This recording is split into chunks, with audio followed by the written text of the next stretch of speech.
Well, hello everyone, Texie88 here, and welcome to my latest review.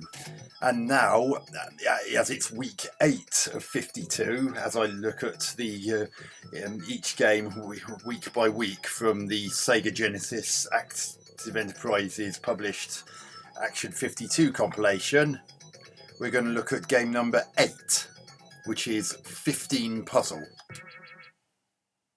Level 1. So you've got 5 lives.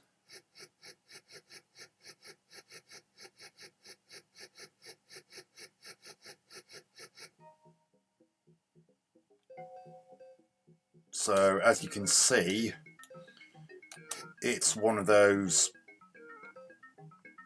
puzzle games in which you slide squares around and try and get it back into the order you saw it at the very beginning.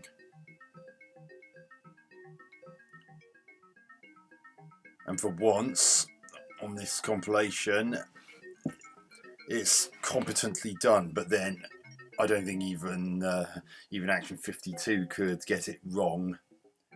But there is just one tiny little problem with this whole thing, and that simple problem is why?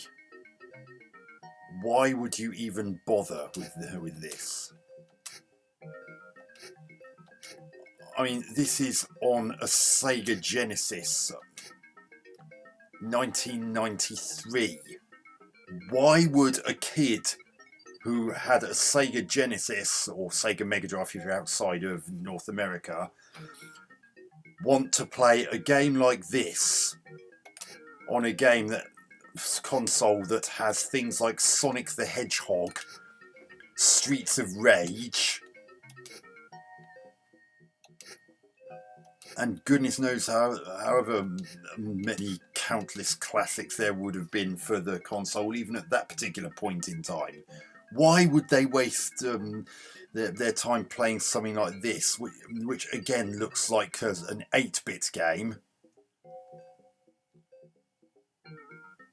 and is something that you could parents or even they themselves with their pocket money could have picked up extremely cheaply from a toy shop or something? And even though the actual game itself is competently done and works as expected from what I can make out, the problem is it's tied to Action 52, which 2 years earlier got that god-awful NES incarnation that gave it a pedigree of well, something not particularly good, to put it mildly. As you can probably tell, I'm not even remotely good at these kinds of puzzles, but I just don't really have the patience for these. I never really did.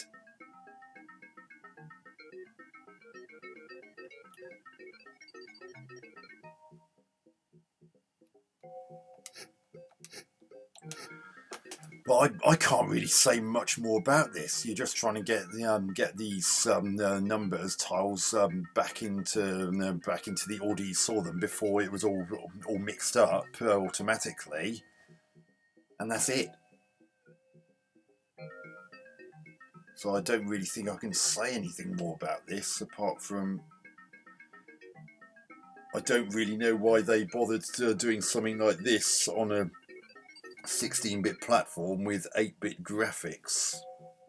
I mean, instead of numbers, couldn't they have had a nice picture that actually made use of the hardware instead of just boring numbers that could have easily been done on an 8-bit machine, which had less memory than 16-bit machines typically had. And yeah,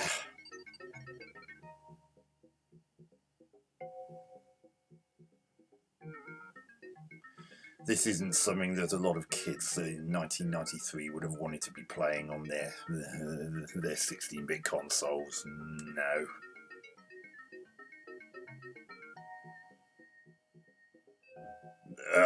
I'm pretty sure that most, if not all, kids would just balk at this and just think, "Where's Sonic the Hedgehog or Streets of Rage?"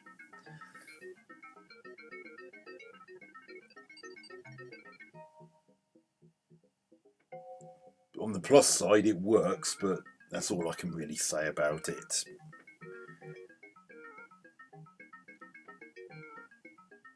And the fact that it's tied to Action 52, which has even at that point had a rather damning pedigree thanks to the NES Action 52 that came out 2 years earlier. Nah, this isn't really going to set anyone's world alight. They'll probably tinker with it for a little bit, perhaps literally a few seconds, and then just reset the game. I know this review's very short, but I genuinely can't say anything more about this. It's a sliding puzzle game that doesn't make good use of 16-bit capabilities and is generally pointless. No, my luck, they probably did the other 51 games and just thought of just anything that was quick and easy to program that just to make it 52 games. It wouldn't surprise me if that happened. And they're just desperate to think of something that was that filled the gap, and this turned out to be it. But nah.